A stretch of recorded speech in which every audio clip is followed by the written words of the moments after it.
Nagabot na sa masobra 2 ka milyon ka pesos ang nahatag nga assistance sang Department of Social Welfare and Development Office 6 sa bugos nga rehiyon sa East.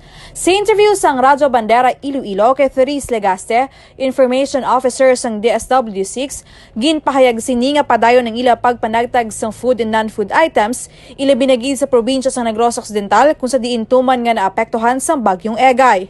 Dugang pa sa natungdan, mayara sang 52,761 food items ang nakastandby sa gihapon sa mga regional warehouses kag sa mga preposition sites nga nahamtang sa probinsya sa Western Visayas.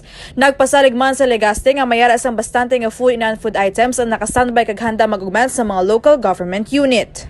Kagini si Kabanderang Jenny Kauyunan, nagabandera sang matutuod nga serbisyo publiko kag kalingawan sa Iloilo. Radyo Bandera. This news is brought to you by. Are you experiencing body weakness? Do you have delayed wound healing? Do you feel hungry all the time? You may have diabetes. A powerful duo to help diabetic. Natural way of lowering blood sugar level. Clinica DTX 500 is a powerful duo that combines of ampalaya extract and the sugarcane extract. Clinica DTX 500 stimulates the production of insulin, enhance conversion to energy.